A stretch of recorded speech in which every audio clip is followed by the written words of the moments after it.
right, hello and welcome everyone to another episode of the League Community Podcast. I'm your host, Patrick Skarsgård Scarborough, and today we're going to be talking about Midseason with a couple of experts. We'll see how expert they really are. I have Joe Greylock.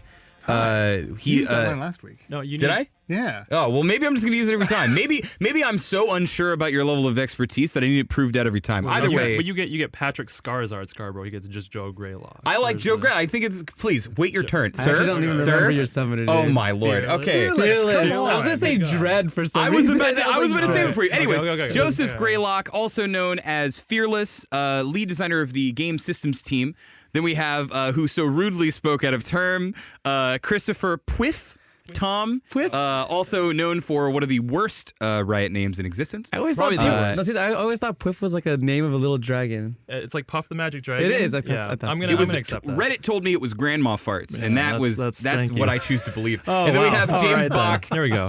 Static, known to many of you from the Static Shiv, especially the lead designer on Champion Update. All right, guys, how's everyone doing? I just realized, Static, that you are like OG. James is.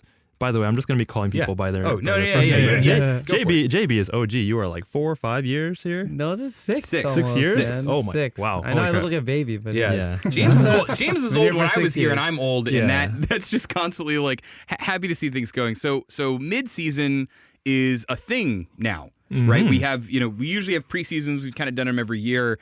Tell me a little bit about why we are doing a formalized mid-season. I kind of don't remember the full answer to this. I actually think I remember we always kept saying every year, like, oh, we want to do big changes to the game. And we always thought, oh, we're going to screw up the competitive scene if we do it sometime in the middle, because there's like big tournaments going on all the time, especially because there's like Korean games and then also American games. Yeah. And so I don't know. I remember us saying like maybe we just do like 2 preseasons a year. And this is kind of it, right? I don't know. It was especially after like we did a couple preseasons where it's like, okay, this is getting ridiculous. Like this is 87 pages of patch notes. Like we need to find some other space to do some of these like rules changes. You say that, but I'm still going to have Yeah, to do that's what I was 90 gonna say, pages too. of patches for preseason. I was thinking we just gonna have Yeah. Don't tell me like it's like, no, now we get to do smaller buckets. Right. More of them. Yeah. I think the good ideal would be that we can hit like these big updates and everyone expects them, because that's probably the biggest thing with the Juggernauts that we learned was we threw out this massive update just before Worlds and we were like, everyone get used to this, and we saw, I don't know if we were really capable of fully adjusting to Worlds and being able to say this is the time you're going to get a big patch and everyone knows this, everyone adjust and kind of go on the fly. Mm-hmm. That's probably better, I think, for the competitive landscape at least. It also honestly feels pretty natural to me because I think, James, back when we were doing Balance together, it was kind of a thing where we would always want to like revisit some of the items that we made and stuff, like back when we first put Hurricane and like Hydras and stuff into the game. But it feels weird because you don't want to do it immediately after they come out because you want to give people the time to play with it. So there was kind of always, it felt like a patch somewhere around the middle of the year, maybe, and we'd be like, oh, this seems like a good enough time. So it seems like kind of more formalizing that process. Yeah, I mean, actually, I feel like for the last couple of years, we trended to have that big patch like far too close to Worlds because like we're just like, oh, we're all panicking. We're like, we need to make this, we gotta change all these things that we think are really broken with the game. But then we kind of waited too long. I think this is the first time we're like, okay, maybe we'll get ahead of the curve this time and make the changes that we really want this year. So I don't know. Yeah, I'm actually really excited that we're trying it. So getting into those goals then, because this doesn't read to me like looking through the documents that I have open. This doesn't read to me like we're trying to solve problems in time for Worlds or anything like maybe that we've done in the past. What's our purpose for mid-season now? Are we continuing something? Is it new entirely? What's the deal? Midseason magic. Oh, we're gonna have that out there, dude. Midseason magic. I'm so happy. I'm so happy with that exclamation point. You have no idea. Midseason magic. You don't know how many sprint tasks have exclamation marks now just because Are you gonna of film me? I don't know what mid-season magic is. So by this time, I guess the microsite will be out. Yeah, microsite is coming out. We'll have made the 3 announcement. days before this podcast is okay, out. so the theme, I guess, is midseason magic for this midseason. Exclamation mark. Exclamation mark. It's either the best or the worst. I can't tell you. We recorded the spotlight today, and I had to say mid-season magic like twice. Did you just like it? Did you say it with midseason exclamation? magic? I didn't say it like No? that. I Oh, thought man. I didn't know know it was a thing. I wish we could go back. The exclamation point. Let's just append that. Okay, but it's about. So what does that actually mean? Memes aside, what is Midseason Magic? So I think Midseason Magic is, and we'll stop using that as a buzzword. We're all agreed off the Midseason Magic tree. Please. Right. One of the things that I guess for me, my hope for Midseason that most players are going to take away from it is this idea of kind of playing against your opponent, which I think a lot of people implicitly understand, but don't really. It's not formalized. Especially when you get to less competitive players, they're kind of like this idea of I just want to do my shit. I want to build my items. I want to play my champion. And that's it. And League is the other half of it is that chess game, right? Knowing what they're doing, figuring it out, and trying to counter that. And that's one of the things with these dragon updates, and I think the more tactical kind of mage items, specifically the mage items, being able to see what they're building, why they're building it. And so, I mean, you can call me on that, but Joe, I'd love to understand the dragon specifically and that. The dragon specifically, along with a couple of the other updates we're doing, are about essentially breaking the ability to solve the game in a really hard and steady way, right? We've had problems with dragon where it's either been game deciding too early. If we go way back, literally before the game is started, you're having that fight. Back when I think it was rank 1, NASA's Spiritfire shredded 30 or 25 year armor. That. I was in the dragon fight, bro. We were there. I remember TF level 1 was just broken. A gold card just wins the game. So it used to be like that. It used to be if you lost that, you lose the game maybe. Right. And then of course we've swung really far back historically, or more recently, with Dragon now is really unsure if it's ever worth, and we're just not seeing it drive any sort of action. So we want to obviously land in a spot in the middle of those two where it is often a point of contention. It's often a point of early fighting, but you can't be sure if it's better than a tower for your team, worse than a tower. What's the optimal trade? We want to really mix that up and make it a much more situation to situation, kind of like Chris Tom's talking about. Rather than, yes, always do X. Yeah, to me, the exciting part of Dragon really is when I load into the game now, I actually don't know what's about to happen to some extent. 3 fire dragons can spawn in a row. Actually, I don't even know if you guys did any system changes. The Minecraft sets out. Yeah, so we can talk about it. Yeah. No, more just I actually don't know the rules in terms of did you guys, is it have to be can it not be 3 in a row? Even James Bach needs to read the patch notes. There's a lot of patch notes. Okay. There can be 3 fire dragons. So that's cool. And to me, that's the exciting part. It was just in this game, I might, be a character who benefits really powerfully off of the dragons that are being spawned. And I can understand sometimes people might get mad that it's this game was one-off luck, but I feel that excitement factor of just not knowing what's going to happen per se is really exciting. I don't know. I think the important thing though is it's telegraphed entirely, right? You're that's super smart, by the way. I was I'm a lead designer, and people are smarter than me because they made that up. I was the telegraphing was right. But I thought the cool thing about it is the interactions that it forces. When you're really behind, you're oh shit, they got 3 dragons, and we're in a shithole. But the cool thing was, I think there was one play test where there was 2, I think, water dragons, and it was someone, I think it was Leandro running around a sway, and he's this is the greatest thing ever. Because I think at that point it was bonuses to healing. It wasn't just the regenerations. And it was pure regeneration, and so in that test he's just burning around. Right. And so he was I'm going to double down on this tank build, and I'm just going to kind of be split pushing and getting into these little skirmishes. And it was this idea of oh wow, you could do that because this thing sort of pushed you into that. I was hey, this thing's going to be really good for you. You should do more of this. And he's I'm definitely going to do more of that. Yeah, I don't, I don't want it to just sound we're just all singing the praises. I think I have some concerns. I think we've even talked about it in this last week, right? How hard is this going to be for some people to pick up? But I think once I really got down and made some time to play test with it, I've been really satisfied. I think I had a game where I was playing Shen. I was against a Garen with Ignite, and we felt and I know that just sounds like rock smashing against each other. We actually made some really cool decisions where we got an Earth Dragon, and then we saw a second Earth Dragon was going to spawn, and we have TF and Shen, and we're oh man, that's us, the tower one, that's us. And so I end up teleporting down to help my team get it, and we win a fight. Garen and his jungler get Garen the Rift Herald, and now he's murdering. He is now the solo bully. Shout out to the cool new Rift Herald buff. But it's we traded a tower for a dragon and a buff for a buff, and we ended up getting things where I changed my itemization. I was like, let's get Titanic Hydra earlier so I can push down towers. He just went full on damage because they ended up picking up fire later. And that kind of give and take is something, because I kind of hate when games are solved too. I like knowing that I can go in with a different objective than everyone else and say, oh, I want to win, but I want to win this way, or I want to try and amplify this thing. And I do dig that. Right. To me, that's like, actually the dragon itself is less, the more exciting idea is that we could do even more in the future, I think, actually. Because like, honestly, like for me, when I played Dota, I always played all random because I just like the idea. Just like I go in, I have no idea what's gonna go on, and I'm gonna play some character, and I might get a pentakill, or they didn't call it pentakill. So you're saying elemental barons? I build push stuff on I'm not going to tell you guys what we're going to do because I don't know what we're going to do. But like, elemental barons. The more things that make me really think and do things differently in the game while still being able to like maybe play my favorite champion every game, that makes me excited. I don't know. Well, and that was really the fun for us doing a lot of the mid-season stuff is we tried crazy shit this time around. Yeah. Like we tried the mages in bot lane. We tried all sorts of different things on the objectives. Like we tried, I think 6 or 7 different versions of Rift Herald that Sassy was playing around with, and who knows how many different elemental dragons that Colin and Brian were doing. Like they were just constantly trying out weird things. It made playtests like kind of hellish and interesting for a while. Like Scuttle Crab reducing your cooldowns by 60 seconds. No, seriously, that was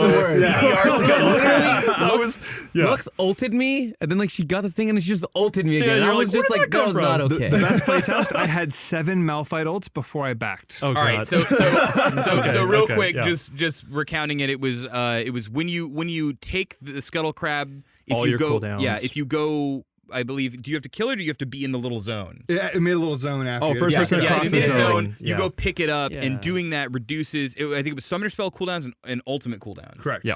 Right, so there were definitely some crazy combos there. Before we get off Dragons, though, I want to ask one question. I don't want this to be a whammy or anything, but I feel like there's something that I hear a lot when players talk to me about, like, oh, the pro scene is so boring, whatever. And it's are we now... I guess it's 2 or maybe even 3 seasons out, 2.5. Are we comfortable with Dragon not giving gold? Do we feel like that was a really positive change? Because I think a lot of people see some of these early game stagnations and they say, well, I didn't feel like it was the case back when you could, on the other end of the spectrum, right? When teams would fight, they'd take the objective, and then they'd just kind of ruthlessly slaughter everyone because they had snowballed by that point. I kind of wanted to get the feelings of the table is how do we feel about that decision now that it's been like 2 years or so? One thing I'd mention is like Dragon giving gold. Gold is basically like win, right? It's just shoot him up with it's stats. Immediate power. That's actually the big thing, right? Yeah. Yeah, and to me it's like this idea that Dragon shouldn't give gold is basically you prioritize if you want to win more, and then you don't prioritize it if it doesn't give you enough win more, and so you prioritize other objectives, turrets giving you gold. To me, it's like I think it's better that it doesn't have gold because basically it says there's other ways to win the game, and I don't think that we have up until this point in time really pushed hard on that. And so Dragon giving something else is a cool thing because it basically says you can win in a different way. And it's not just win more with gold. It's like win more maybe with getting 2 buffs. And you get the Fire Dragon buff, or you get like the Air Dragon buff, which is just like you can't catch me, period. And now we're playing this huge rotation game, and my guess is that's going to get really annoying, but that's just a personal thing. I'm already thinking it's like, oh, there's just a buff where everyone's Janna? Thanks, Joe. Oh my God. I love it. Then. So, It's so thematic. Okay, all right, got it. To me, like the weird thing about gold is this is like a very designery thing. It's just like the generic thing we give out to make people do things, right? It's like, oh, if we want you to farm the minions, here's gold. If we want you to push a tower, here's gold. And like, I think it was actually a really good thing that we pushed away and tried different things that weren't gold because we know we can make people fight over gold because that's the way the game works, right? Greedy. And this is, I think, the dragon buffs are basically an attempt to give you gold that you can't control, more or less, right? Because the problem with gold is you get to buy exactly what you want, and the game's gonna go exactly the way you intend. And you can't choose how valuable split pushing is going to be on a team that maybe can't utilize the Earth Dragon as much, right? Where like Kha'Zix Zed Rengar team getting the fire buff is like, all right, GG, bro. Have fun with all that. I don't know. I kind of thought I figured I'd bring it up because I think it's something that I think you hear a lot, and it in some ways is almost an indictment of the current Dragon system that people are used to on live, right? Is not being enough in the game-ending state. Because I think there was a time when we felt like, very early on we did it. People were like 5 dragons is unbeatable, and then we did some tuning, and now it's like, do I even have them at the end of the game? Right. Am I even there? I mean, I think there is a danger with the current Dragon. The way the 5-stack works is that it just feels so backloaded that you don't feel like the ones leading up to it mean anything. And I think Gold helps solve that. But I think we can also just solve it without Gold too, probably, if we've just tried different types of buffs. I know we've gone through a lot of different iterations. But. Well, I mean, one thing we've been trying to fix for feels like years now is like we've struggled with different strategies don't look or feel different, right? Like an early game strategy, if it's focused around a gold-giving dragon, looks a lot like an early strategy that's focused around towers, that looks around farm control, right? Like it's all the outputs of those champions, how they fight, still gonna look very, very similar. One of the specific goals of this new dragon is if you're a team that is playing for the dragon game, whether it's you're an objective control team or you're a late game team and you're trying to use this to help snowball into late game, like you should actually have to play pretty differently because we're giving you very different strategic buffs so that hopefully those teams that opt into those strategies look different the same way that a team that's going in for Baron and Rift Herald looks kind of different because you're getting pushed out from the normal experience a little bit. I mean, internally we keep using the word variance. I'm pretty sure we're not going to... Do we use that word outside of the office? I mean, it's a terrible... last I checked, it is a word in the English language. It's a word. But I feel like... I guess the undercurrent of everything that we're doing right now is about like diversity. We want to make sure every game of LoL really feels different and has different impacts on you. You go into the game and you don't know what to expect, and it's exciting that you don't know what to expect, and then you can make a big play that game for some reason. So speaking of making every game feel like there's new stuff in it, so recently I was ulted by a Malzahar, and I was devoured by 3 giant voidlings. So why don't you tell me what the hell that's about, James? It's called Earth mode. Is that? No. Yeah. So mages, right? This is the other thing. First off, just why mages, right? I mean, we did Juggernauts. Marksmen, I think people felt were kind of disenfranchised for a while. It was mages. Is that motivated the same way or nah? Yeah, I mean, obviously, this is the roster updates. Do we call them roster updates? Roster updates that we've been doing. It's kind of like this huge kind of, I don't want to say crusade. That sounds very aggressive. Not crusade. No, it's a crusade. Now it's a crusade. No, it's a crusade. It's totally like this. It's this. We want to go back and visit the entire cast eventually and make sure that everybody is really differentiated from each other and feels unique. Because to me, that's the special sauce of League of Legends. The point is, it's a league of everybody in here is a legend, which means everybody is special and nobody is. That was this is deep. This is deep. I know. Holy shit. He's on a roll. I'm sorry. That was some philosophical. Okay, let's go. That's why I started playing the game in the first place like 8 years ago. Yeah, same. When I was looking through, it was like Card Master. Yeah, This guy looks broken, and then he Big was purple Minotaur guy. I was like, oh my god. And so. You're right. A lot of the reason why we chose mages this time was because we felt like they've been kind of displaced for a while. Like this is even going back to like 3 or 4 years ago. I remember like TSM playing like Morgana in mid. I was like, oh my god, this is so cool. And like I think I played Malzahar in one game. Yeah. Well, then again, he's got played recently from. This is actually funny. I saw that which is terrifying. Yeah, it was great. It was Fly from I want to say Jin Air. Jin Air's mid laner. But this is actually funny. We as a team got together and we watched the season 1 some of the season 1 finals games. Oh my goodness. There was I believe it was in the semis or in the quarters, it was TSM versus CLG. Hotshot GG was playing Malzahar, and aggressive Reginald was playing AP Janna. Yeah. Oh my. So this is like if you want to like. Oh, I remember that. If you want to like feel old, it's try to even yeah. imagine the landscape of a League of Legends where that's happening and like no one's trolling. Changed a lot. Yeah, but explain to me some of this feeling you're talking about, like mages being disenfranchised, because this kind of two-pronged, because your team is obviously ahead of the reworking and kind of the freshening up of the mages, but you're also kind of working on how do we make them express some of that power through items, right? Yeah, and specifically, what should mage items do? What items that mages have been buying for a long time really actually flatten their experience? How can we make all the cool updates actually look different and feel different? Because we stop smashing them into the same space with items. Yeah, I mean, the funny part about I kind of after the marksman update, they got all the cool items, like all the AD items came out. I think everyone Rapid was fire like, cannon. Everyone was thinking, where's the AP items? And like honestly, that was a big driver too. I think it was just like, oh geez, we updated the left half of the item shop, and now what's happening to the right side of the item shop. Then again, there's like other sides of the item shop. Yeah, too. there's the south side. It's this endless There's chase, you know. north You're side. like, they got cool shit. There's whatever hell part of the map Wits End is on, Yeah. that side of the shop. For me, actually, That's out of the town. the It's out one of the thing town entirely. the one thing that I've been hearing for like the past 2 or 3 years, especially, was just like mobility creep. And to me, like the mages represented a very specific set of characters that were pretty immobile and felt like they didn't have answers to what the game was presenting them in the past couple of years, and that was actually a big driver for me. It was just like, because I guess for me, a lot of the motivation of working on champions and updating them is to make sure that they don't feel forgotten anymore. And I felt a lot of these characters felt like, oh, you're a champion from 4 years ago.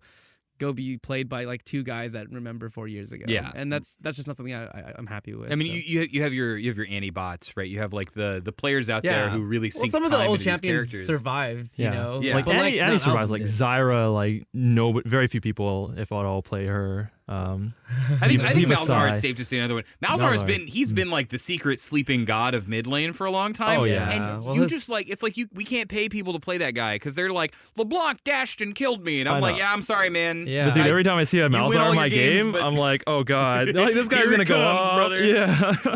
So you said something, Joe, and I asked you, biggest offender in terms of homogenizing mage itemization. Oh, What do you think? Because you're saying it's like, we make it man. feel like it's diverse, but it's not actually diverse. Do we get right to now. guess? Do we get to guess? I mean, what do you guys feel? Like, what's the? Wait, what's the most generic item? Most generic. I think it's Zanya's, which sucks because it's the Wait, most it's like hype one of the item to coolest use. No, but see, that's the thing. No, That's the no, thing. A like, lot of ages. yeah. No. close. These days, Roa. I guess actually like the Roa's Abyssal getting at there. Scepter. Yeah, Roa's these just days. kind of like, So when do you I- want yeah. Roa? Because I want Yeah. stats in League of Everything. Legends. Yeah. Yes, I mean the worst part is like most of these answers are pretty close, right? Like the worst part is like so I would say Zonya's is not it. But if you look like Morella Namicon, giant ball of stats with Right. an active we can't even make Right. people remember. Right. Morella Abyssal. Yeah.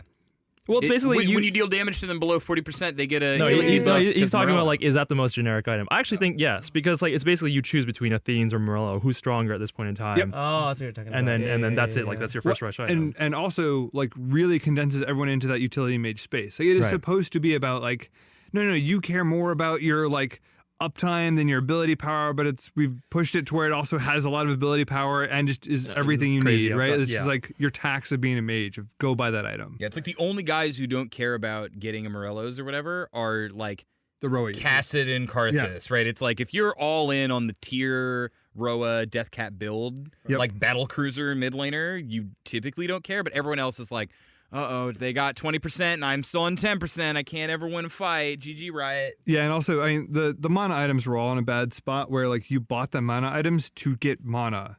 And that's not a thing we do anywhere else in the game, right? We don't say like you buy this component because you just wanted armor, right? Like they do a thing. Yeah. There's And like the the chasing mana one, the items- anti-crit one, yeah, stuff like that. Yeah, and then these are like no, they're just mana. But what about Frozen Heart? Frozen Heart was OP. No, it's still OP. Frozen- Still Frozen OP? Heart's still No, OP. Iceborne Gauntlet's better. Never mind. We'll get there. love- We'll get Weird. there. I will love say that. it's weird that I'm playing League of Legends in a day and age where Frozen Heart is not horrendously overtuned. Yeah. Because that's kind of It's been usually- like the old standard for me. Yep. It's like, what do I do this season? I'm gonna buy Frozen Heart. Yeah, it's That's crazy gonna what be I do. 60% efficiency does to an item, right? Like Yeah. You're like, God. oh, this is just fair now. It's fine. So what's the new line? What's the new ticket? How am I supposed to itemize in the new crazy world that you're proposing for me, Joseph Greylock? well, the big thing we're trying to do is like, so obviously we talked about the mana items. A big thing we're trying to do is you don't buy an item for mana anymore. You buy them for the unique things they do. So if you want to heal a ton and cast a bunch of spells, Catalyst is probably a really good thing for you. I'm in. That sounds sweet. Right. that thing, generally- yeah, that thing seems so. If you want to blast people in the man. face and have crazy auto attacks, you probably want a Hex Tech item. And you probably only want one because they share a cooldown. So that's So you like, will only get one. probably just get one. Right. And yes, one of them has a dash on it, and one of them shoots ice lasers at people, and there's all sorts of fun stuff. Right. Yeah. I hope it's balanced. I'm I ki- played yeah. against Vlad one time, and he's Oh. just jumping around. I just didn't get it. But I Well, hope don't to worry. God Vlad it's was balanced. balanced the whole way through. Oh, he This is wasn't. never, No, he this is wasn't. never No, he scary, wasn't. Dude, right? I my don't my dream know. build is fiddle 40% cooldown and with that belt and just like running around and you alt, and I think that thing basically shares a cooldown with the alt. If you get to 40% or 45% cooldown and you have that belt, it's like 40 seconds, I think. Yep. You can pretty much just like every minute. The turbo call Yeah, build. I got this hyper fiddle rushing into everyone everything. out there. 45% CDR plus rocket belt. You're not cool. Chris Tom thought of it first. Yeah, right? Proto belt, G's proto belt. Oh, the proto belt. Oh man, I have it as rocket belt on my notes. Whatever. We'll fix I it. did hear a lot of people talking about like the loss of mana regeneration. And I just wanted to like kind of ask about that and what are our thoughts on that? Yes, I mean, so we're calling that split out where it's like if you are more utility, if you're more support, you're buying regen, you should kind of always have enough to cast a spell or two. You kind of live or die by that. Right. For the actual, like, no, I kill you mages, these guys are going to be about a pool, and they're going to have tools to increase their uptime, right? Like we were just talking about, like a lot of these catalyst items have a lot of mana restore on them. Right. Also, blue buff is percentile of your pool. Like we're pushing that one really hard. All right, we buff blue buff. Yeah, it's real good now. So yeah, we are making sure that mages still have tools, but there is a conceivable time where mages will run out of mana and not be able to kill you. Right. I think that's a really hard thing to understand why that's. I mean, A because good you're in a world where we've been having infinite mana regen Yeah. for the last I don't know how many years, honestly. Yeah, you passed the 15-20 minute, like maybe the 15-minute mark. I mean, honestly, once Athenes was put out, right? Oh, like, yeah. that was, Athenes was it's kind just of like, well, that was the thing. Is if you remember TPA, we'll wind the clocks back to season 2. Oriana. Season 2, TPA wins, and Toys is crushing fools on Oriana, All right. and he's building Athene's Unholy Grail, and people thought that item was awful. And in an interview, in a post-game interview, he's like, "No, guys, just buy Tyr, buy Athene's, and you win." Never leave the lane. And right after that, it was the Athene's apocalypse. It was like every person is now auto rushing this item, and we kind of started to really realize was like, oh yeah, all these problems that happen just don't exist when you get infinite Right. mana. So I mean, knew? like you're pitching like from a very holistic design perspective. It's probably good that mages run out of mana, or at least thinking about it. But it's like if you're an Oriana player who runs into this and is like going up against like a Zed, I'm hearing a lot of guys who are basically saying, "Oh man, resources champions, it's going to be difficult." Yep. How do we feel about that? Like, Well, I mean, we've had a hard cap ever since that era, right? Ever since we're like, okay, the new default is monolith mages, effectively. Right. There's a pretty hard cap on what you can make a mage do, right? Because it's never down. It never stops. One of our big assumptions is that by doing this, James and his crew and everybody else has a lot more space to make things crazy, right? To say, your mage can do something amazing because there's an actual cost to it.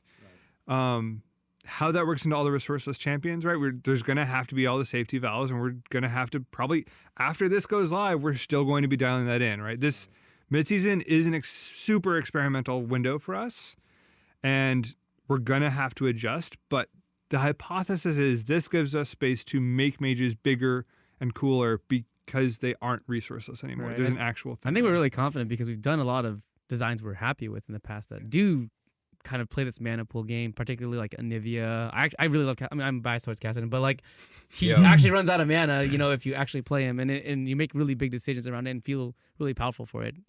And so we're confident that we can do that, and I think that's what we're trying to unlock here. And there's, you know, if you still want infinite mana, you still can get it. You just probably will end up with less AP than you wanted. I guess there is like there's like a combo item build you could probably get that's like buy these 3 and then you're almost never gonna run out.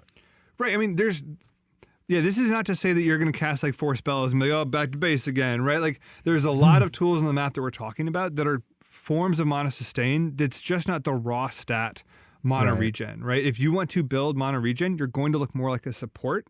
Like for an Oriana or a Lulu, maybe that's great. Maybe that's a build you want to opt into, and that's fine. We're not saying it's not going to work. We're just saying that when you build mana regen, you should look more like one thing. When you build mana and damage, you should look more like another thing so that we have space to push those things apart and make those different experiences not just feel like the same thing in different colors. For people who want to complain about Zed, you're right. Honestly, resourceless characters, like those are really hard for us to design around. And like it was an arms race when we started doing energy and like non-resource characters in general, like Ken and Kat and all these characters. It's just like mana gives us a lot of ways to make the game more interesting, and that's why most characters have it. It's not like an accident that they had blue bars in the first place, right? And so I think it's actually our fault that we kind of let the resourceless guys run loose and not actually pay a cost, you know? So if you're going to have energy, what is the cost of energy? And I think we haven't really answered that question very well, even though the game's been out for so long. What was the last energy champion we had? It was Zed. Was it Zed? Yeah, it was Zed. Oh, wow. Yeah, but we've made plenty of resourceless champions. We've made resourceless champions, right? Oh, yeah. I mean, with the latest resources champion was like Gnar? Yeah, but I even remember like there's like tons of times in tests like even Jin was resourceless for a while because we wanted Jin to just use his bullets, mana bar I for think. bullets, Oh, I see. and then it was just like, let's give him mana, please, and it's like, yeah, let's do that. So I don't know, like I think we need to do a pass on the resourceless characters and make sure they're also paying their costs, and that's why, and that'll hopefully make the game better in the long run. Actually, I until you were talking about like all the tools in the map to get mana regen, I hadn't thought about how much a team within Anivia or Malzahar might really want Water Dragon. Oh, yeah, absolutely. But now that actually makes sense. Yeah, because I think we've been focusing on the health regen part of it for so long. But that's why Leandro was talking about like Swain with the mana. Just went infinite. Yeah, it was health and mana, and he was just running around like. So I want to talk about some of the reworks that we're going to be seeing though for a bit, because I think we kind of been setting it up pretty well, the items and everything that's going to be there. How do you feel about these are about to ship, James? Because this is you and your team, all your little babies about to go out into the wild. Babies. Who are you most worried about? Who am I most worried about? Most scared. Yeah, scared. I mean, it just depends on what angle you're looking at it from. I honestly think like They all scare you one way or actually, another. yeah. Who are you most excited about? that's too hard. This is gonna be mean because then like if any of my team hears this, they're gonna be mad. What's the biggest unknown for this team? The interesting thing about mages for me is that, you know, with Juggernauts, we kind of went ham. Like, we were really, like, we were kind of like a loose cannon team. We were kind of angry. Players listening to this are like... we were kind of angry. We were kind of angry. We were just like, yeah, we can't change the game. Like, all these guys hate these champions, and they're just useless. And so we went kind of ham, and we kind of saw what happens when you do that. Darius kills everyone at Worlds. People listening to this are like, really? Yeah. You went ham? I didn't notice. I was just one shot by a mace, but that's okay. Oh, Skarner, forever in my heart. I'm opening that wound. Yeah. And then Marksman, actually, we're actually really proud of the work we did on Marksman in terms of getting what we were going for, which was kind of like make more distinguished characters and make sure that they feel unique. Obviously, like there was a lot of power stuff that we're still even solving right now. Yeah, Graves is so uniquely murdering me right now. He also uniquely banned him a lot. Yeah. Him and Echo. Very unique ban phase. Yeah.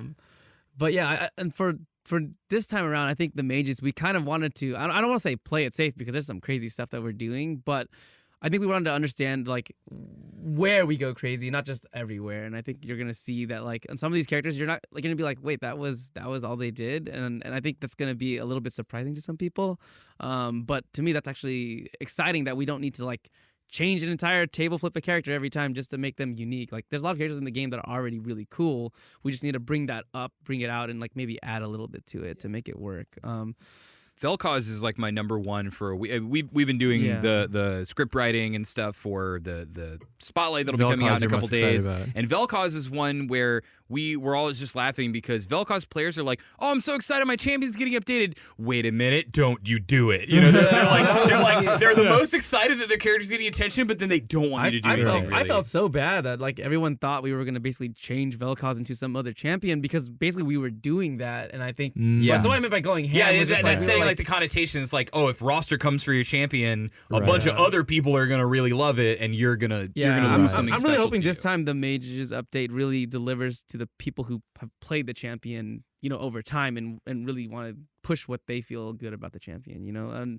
And to answer your first question, Chris, I guess like honestly, I'm most excited about Brand, but that's not from like a strategic standpoint. I think he actually isn't gonna do a lot in that standpoint, but I think he's just some of the most fun to play because of the mechanic. Because it's just All right, just so feels that So mechanic to is everyone so fun that for me. I don't know. works underneath James Bach, you've heard it here. Yep.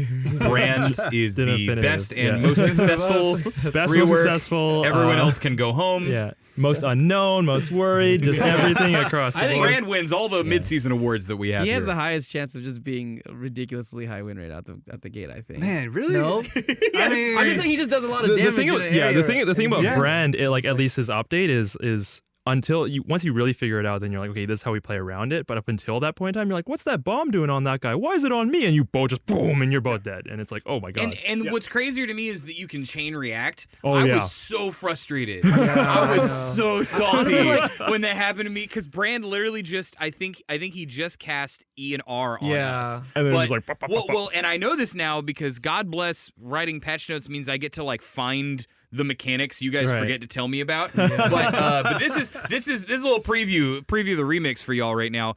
Brand's Pyroclasm, it tries to add people to bomb status, but if you have a bomb on you, it will deprioritize you. Yeah. So this means that if It you tries to throw it multi-bomb. into a chaotic group fight It'll where you're bomb already everyone? casting spells, it'll be like, how do I get guys 1, 2, and 3 bombed as fast and as efficiently as possible? And it's like, and my feedback to Hairlash was after I was like, well, it works. It's real good. Yeah. We just cast 2 spells, we got exploded. Honestly, like it's. I think it's our like we're proud. We're also terrified. Like we're making Pyroclasm a lot smarter because actually it was one of the biggest feedback points we got when we posted the direction update for Brand. They were like, "This ult sucks." Yeah. because I never know what it's It's gonna such do. a cool feeling versus how good or useful it actually is. Yeah, sometimes it just kills them automatically. And sometimes it does literally nothing. And I think sometimes you will get some of that, but we've made it a lot smarter. But I kind of don't like how it almost auto stacks the bomb sometimes. It just feels so undeserved. But I think it creates cool teamfight moments. yeah. I don't know.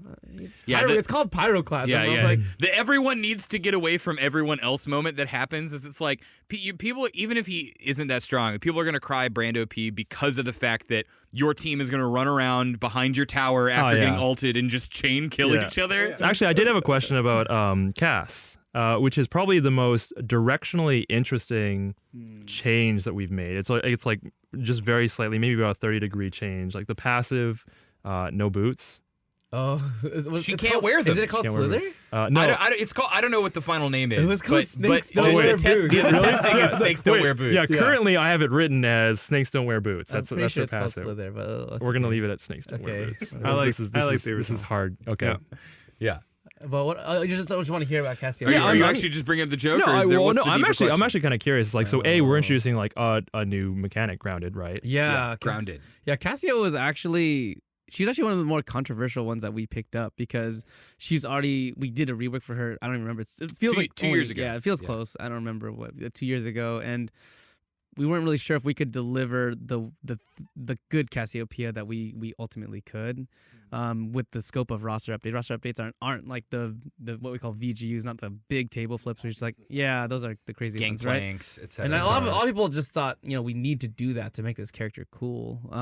And so I don't know. The approach to Cassiopeia was like, how do we make poison actually really cool and interesting? And that's where we started. And that's how we got to the grounded debuff. Was just like, hey, what can poison do that's really cool besides damage? Because there's a tons of poison in the game that's damage, like Teemo and Singe and all these guys. But we started thinking about like paralytic poisons and all these other type of poisons and delayed poisons and all this. Obviously, a lot of these things didn't make it into the game. And so also, I think you systems had been toying with the grounded debuff. You guys call it something else. I don't know, like crippled Hamstring or or something something, like that. hamstrung. Yeah. Hamstrung. All right. Yeah. Wait, was that on Deadman's Plate? No, we had it on various marksman items. Dead We were man's trying all sorts of different, like, we were doing the defensive items for marksman. We were trying, like, okay, what does a marksman need to stop someone from just jumping on their face and killing them? At one point, we're like, you don't get to move block at us. And that turned out not ideal. But Can't for move a block at- specific champion, it's, I think, a little more interesting. Right. And so the grounded debuff, I mean, you have the patch notes by now, right? So they'll know what the grounded debuff is? or Yeah. not Yeah, really? well, those aren't out, but the site is out. People Oh. know People what know all what the it changes does. Yeah, are. basically you They can't. may not know the specifics. Yeah, I mean, she'll be able to shut down people with fast moving dashes and stuff like that. And so we'll see how it plays out. I think it definitely makes her good versus certain types of characters. And does she like if she lays it down and they just hit it? Is it like a Poppy steadfast? Is it? No. You literally can't press the button. Okay, when so you're if You're you're like silent. Well, you press the button. I It see. doesn't do anything. You're like silenced Yeah. when you're inside of it, essentially. but she doesn't stop it. Your move Your blocks dashes are silent. silenced. Yeah. Or whatever. But no, Yeah, if you're that's what I mean. Kazakhs, and I might be saying this from experience, you will totally jump over that and just be like, Okay. yeah, Yeah, this you is can- the best. Although ever. she And can then just you'll- like R you Yeah, and then you get mid-jump. ulted. And Yeah. Yeah. But Then you realize it's like because I think the area of effect range is like almost the exact range of her ultimate. It's supposed to be So a you're just combo. like, let's go over the. Oh no, I'm so dead. No, there was a. I really feel for you because this is one that originally worked on by Stosh. Yeah. And then we have Decap Repertoire who's taking it this time around, and it's just been a big question mark for people about what she's gonna do because we were like, do we do the late game hyper carry thing? Right. Decap came to me because he Decap Repertoire, the same guy. He sticks around at the office late sometimes because he does some mad scientist stuff. Yeah. And he walked over to me one day and he was like, okay, so what if you put poisons on people and then your team can stun them if they hit people, they like turn them to stone. Yeah, dude, that was fun. I was like, That was real interesting. but Yeah. that's how these discussions start, right? Yeah. Like that's how Right. and sometimes it ends in Mordekaiser getting a dragon, sometimes it ends in Graves actually having the melee range shotgun, right? But we're always like, what are the craziest things we can do? Yeah. Um, I'm actually sad. Petrifying Poison was really like we were excited about Petrifying Poison, and like it eventually became the Grounded Poison. I don't know what we're calling the W these days, to be honest. Like, it's still miasma. I think it's called just miasma miasma, still. yeah. Yeah. That's cool. Yeah, I honestly like the Cassiopeia update. I think is us kind of saying sorry a little bit. It was like we kind of goofed a bit and kind of going back to her roots and then giving her this new unique thing that really is gonna make her stand out in a way I think Cassiopeia players are really gonna enjoy. Hopefully, we accidentally leaked it already. So Oh yeah, that was funny. Well, It went out to well, PvE for like a day. Right. yeah. Decap had the best response. He's like, well, So? we're gonna take it down tomorrow, but have fun playing it.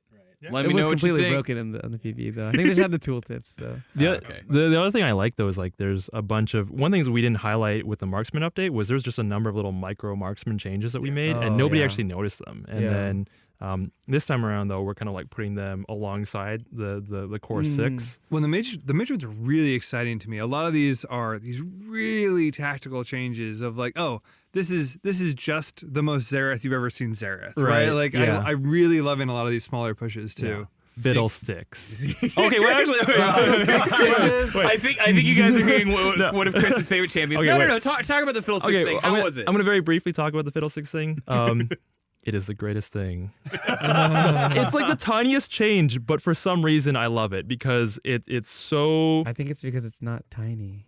It's actually He gets a huge. move in Yeah, buff. but it's like I think what we're okay. talking about is like in terms of like reading it, right? Right. You're like you know, yeah, he loses Graves rework dread. is just like 30 lines of Yeah, text. I You're see like, what you're oh, saying. what are all the new rules? How do I break out the manual? Fiddlesticks is like, oh, that thing that you already do, stand still, get fast. move fast. Yeah, Yeah, yeah. Be a scarecrow. You're like, man. for me? Yeah, I'm messing with all of our playtests where I'm like, I don't know what the optimal running pattern is. I'm like, do I stand still? Like, I'll be like running away. I'm like, do I stand still for a second and then I run for 1.5 seconds? Yeah. Did you guys, I'm you trying guys to get think. to play when he actually stopped his animation when he stopped, like a real scarecrow? Yeah. That's does pretty he cool. Feeny didn't let us do that. Oh. It was there was a lot of bugs with it, but it was really funny. Right. He stopped and he was just like Angry actually tweet freeze. Brian Feeney right Yeah, after listening everyone- to this. There it yeah. is. That was At funny. Riot Feral Pony. But no, the other thing too, Ziggs is awesome. Oh, I think Ziggs is so Ziggs exciting. has Oh been one of God. my No, greatest. No, you're talking about the one where the W just like one shots the building. It Yeah. doesn't Amazing. one shot the Executes. building. It It did it in executes test. it. I swear to God. So dumb, dude. Oh man. I thought it was really dumb. All right, James is I hope salty. you guys are excited about it. I I'm think excited about it. Okay, great. Ziggs is one of the biggest disappointments for me in terms of how fun the character is to play and how fun a champion he is. Like he's Right. giggling and goofy and he sounds like the goblins. He's like, don't worry, I got this. And then it's like, what do you Wow. do? He's like, oh, well, I just I farmed to fun. 500 CS and I make Korean esports the most lame thing to watch ever. It's like, no, we had such high intentions for you. You And were the so, one. And so when I saw the change list where John Frank, the designer who's working on it, was like, okay, so you know how he clears all the waves? what if he didn't do that, and then he could finish off towers? We're all like, that's it? That's all you want to do? He's like, yep, that's all I want to do. And then we put it into tests, and I was scared. There was like a 25 email long chain of I saw that. Yeah. Everyone from the depths of design past, like all the ghosts from back in the day when Heimerdinger turret could do it, was like, here's what you need to understand before you do this. And then I think we settled on it's just kill a tower that was going to die almost anyways. It kind of feels a little better in that case. I like that it's like he goes from this identity of stall the fuck out of everything. Oh, there's my one. There's your one. Day. But to like basically he can push hard and he can kind of like end games if you really do that.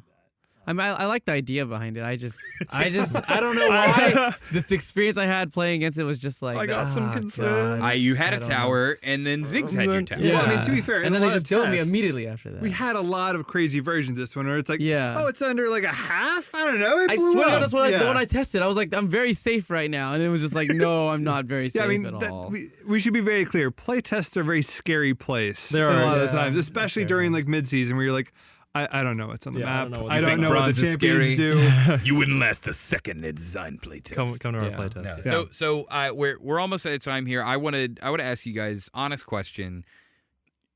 Do you think, because there's all stuff, there's like Rift Herald we didn't even get to. There's a lot of other changes. Objective retuning. There's a lot of other stuff happening.